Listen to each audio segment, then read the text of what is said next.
Welcome into Cooling Down with the Firebirds. I'm Sammy Miller. That's Ian Nicholas. That's Dylan Pescatore. And the Firebirds got the first win on opening day against the Harbor Hawks 4-1. And the pitching was absolutely unbelievable. We started things off with Daniel Avitia from GCU.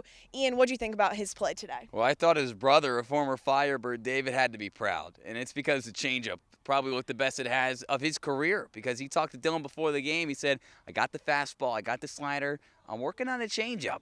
And he was putting it to work, and that was his best pitch tonight, Sammy. That's why he was able to strike out 6 through 4, really quiet high-innings, and set the tone for the entirety of the pitching staff.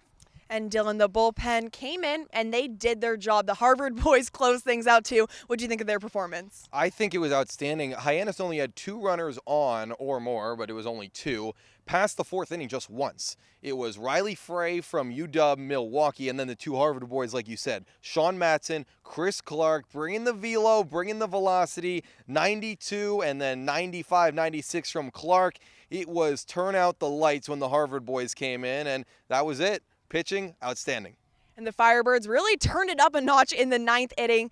A lot of big thanks to Eddie King, who came in and really was that offensive weapon that they needed. What do you think of that 9th inning, Ian? Well, I thought Eddie King, I saw the numbers in the preseason, 31 stolen bases last summer in the Prospect League, and then he was able to reach on an error, and then on a fly ball and an error in right field from Hyannis was able to just take advantage of it. It's just such a really deep team, and these guys are just unselfish and just waiting for their opportunity. Eddie King, a great player at Louisville, didn't start today. Could have easily started, but comes into the 9th, provides a spark, and just gets the insurance runs that this team needed. Dylan mentioned it to me when we weren't on the air. It feels close. It feels close. I don't know how I feel heading into the back 9 of this game. But when we got to the top of the 9th, Eddie King was able to show his speed and show that burn and reach home plate. And the Firebirds will be heading to Eldridge Park for the first time this season tomorrow, where they'll be facing Harwich. So, Dylan, what should we be expecting from this matchup? I think we should be expecting a lot of heat, and it's not just the weather. Cam Leiter starts for Orleans tomorrow night, 5 o'clock, special time start on Nesson, but of course listen to our radio broadcasts on YouTube.